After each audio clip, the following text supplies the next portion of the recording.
Hello mga kabesh! How are you?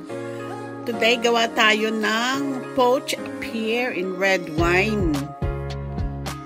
Kasi ngayon winter sa amin, masarap kumain ng poached pear in red wine. So, ganito lang po. Ayan mga kabesh, pinalitan ko na yung pear. Ngayon lulutuin po natin siya sa red wine. Meron ako mga natirang wine. Hindi ko naubos. So, yun po ang gagamitin natin na pangluto sa ating pear. Ngayon, lalagyan natin siya ng gagamit ako pala ng mga spices.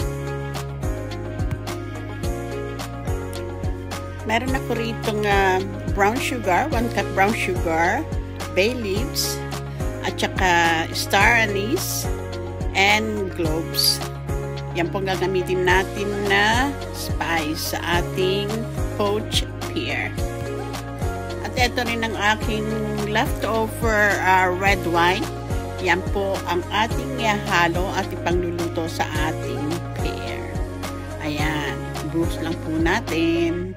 Yan. Ayan, nalagay na natin yung ating wine. Ngayon, susunod naman natin yung ating sugar. 1 cup of sugar. Star anise seed and cloves. At saka yung aking laurel. Yung ating bay leaves. Ayan. Pakukuluan lang po siya natin hanggang sa lumambot yung ating pear. Sa medyo mag-caramelize po yung ating sugar at saka ma-reduce yung ating red wine. Masarap po siya. Kasi dito sa Europe, pagka ganito pong winter, kumakain po ng ganito, ng poached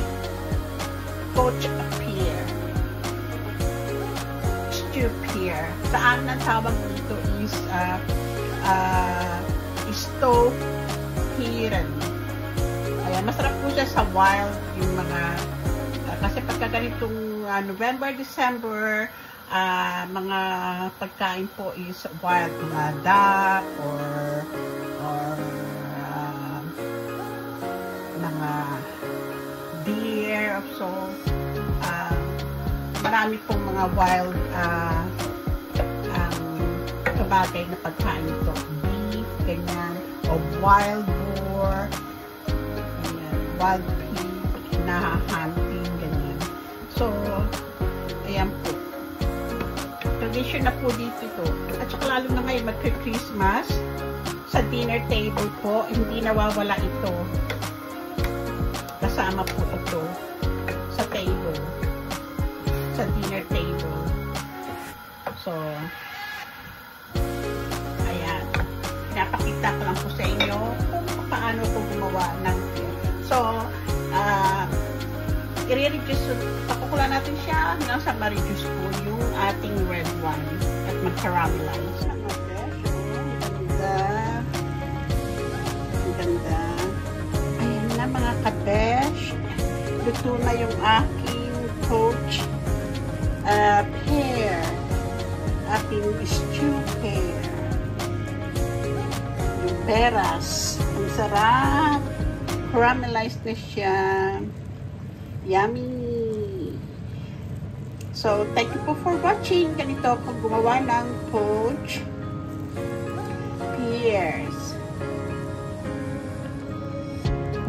Thank you for watching. Bye! Happy cooking!